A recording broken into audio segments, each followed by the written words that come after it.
Hello friends, ഇന്നൊരു ഗർഭിണിയെ കാണാൻ പോകാൻ വേണ്ടി ഫ്രൂട്ട്സ് കട വരെ ഒന്ന് വന്നതാണ്. അപ്പോൾ ഫ്രൂട്ട്സ് കടയിൽ ചെന്ന് ഞാൻ ഏതെടുക്കണമെന്നറിയാതെ ഇങ്ങനെ നോക്കി നിൽക്കുവാണ്. അങ്ങനെ ഞാൻ ഓരോ ഐറ്റംസ് ഇങ്ങനെ നോക്കുക. തണ്ണിമത്തൻ എടുക്കണോ, ആപ്പിൾ എടുക്കണോ, മുന്തിരി എടുക്കണോ, അങ്ങനെ മാങ്ങ എടുക്കാമെന്ന് പറഞ്ഞ് മാങ്ങ നോക്കിയപ്പോൾ ചില മാങ്ങയാണെങ്കിൽ ചൂട് കാരണം അങ്ങ് ഒരുമാതിരി അവിഞ്ഞിരിക്കുന്നു. അങ്ങനെ ഞാൻ വേറെ ഐറ്റംസ് നോക്കാമെന്ന് പറഞ്ഞ് ഇങ്ങനെ ഞാൻ നോക്കുവാണ്. അങ്ങനെ ലാസ്റ്റ് ഞാൻ തണ്ണിമത്തൻ എടുക്കാമെന്ന് കരുതി. ഇപ്പോൾ തണ്ണിമത്തന് വില കുറവാണ്. അങ്ങനെ ഒരു തണ്ണിമത്തൻ എടുത്തു. പിന്നെ 1 കിലോ മുന്തിരി എടുക്കാമെന്ന് പറഞ്ഞ് 1 കിലോ മുന്തിരി ചേട്ടനെ കൊണ്ട് എടുപ്പിച്ചു.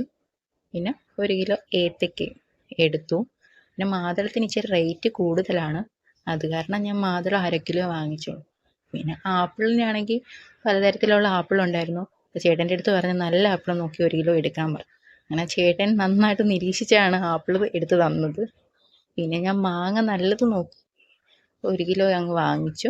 അങ്ങനെ ചേട്ടൻ പാക്ക് ചെയ്ത് തന്നു. നമ്മളതുമായിട്ട് ഇറങ്ങി.